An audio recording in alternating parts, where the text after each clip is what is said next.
নতুন কিছু শিখতে হলে চ্যানেলটি সাবস্ক্রাইব করো আর পাশে দেখতে পারবেন বেল আইকন, ওখানে ক্লিক করতে একদমই কিন্তু ভুলবেন না। বন্ধুরা, এই ভিডিওতে আমি আপনাদেরকে দেখাবো যে যখন আপনারা কল করবেন কারোর সাথে আর সেই কলটা যখন আপনারা রেকর্ডিং করবেন, সেখানে কি হয় যে রেকর্ডিং করার সময় সেখানে একটা স্পিকার বাজে, বলবে কি যে কল রেকর্ডিং হচ্ছে। তো এক্ষেত্রে কিন্তু যার কল রেকর্ডিংটা করছেন বা করতে চাইছেন সে কিন্তু বুঝতে পেরে যাবে যে আপনি তার কল রেকর্ডিং করছেন, মানে কথাগুলো রেকর্ড করছেন।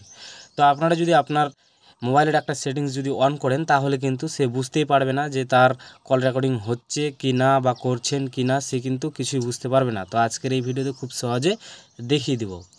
তো সিম্পলি আমাদের কি করতে হবে, আমাদের মোবাইলের যেটা কল ডায়ালার আছে, সিম্পলি আমরা কল ডায়ালারে চলে যাব। যাওয়ার পর সব থেকে উপরে দেখতে পারবো থ্রি ডট, এই যে দেখতে পাচ্ছেন এই থ্রি ডট অপশানে ক্লিক করব। এখান থেকে আমরা চলে যাব সেটিংস, এই অপশানে ক্লিক করব। এখানে ক্লিক করার পর স্ক্রল করে নিচে আসব। নিচে আসার পর আমরা এখানে একটা অপশান পাবো, সেটা হচ্ছে কি কল রেকর্ডিং, এই যে দেখতে পাচ্ছেন এই অপশানে ক্লিক করব। এখান থেকে ক্লিক করার পর সব থেকে নিচে চলে আসবো। আসার পর আমরা এখানে দেখতে পারবো play audio tune instead of disclaimer, এই যে দেখতে পাচ্ছেন এই অপশানটা সিম্পলি আপনারা এখান থেকে ডান দিক থেকে এটাকে অন করে এখান থেকে আই এগ্রি আসবে, আই এগ্রিতে ক্লিক করে দেবেন। তাহলে কিন্তু কি হবে, যদি আপনারা কারো কল রেকর্ডিং করতে চান, তাহলে কিন্তু সেই রেকর্ডিংয়ের সময় সে কিন্তু কোনো একটা মহিলা কথা বলে, মানে একটা আওয়াজ ওঠে যে কল রেকর্ডিং হচ্ছে, সেটা কিন্তু আর হবে না। তো এইভাবে কিন্তু আপনারা এই অপশানটা অফ করতে পারবেন।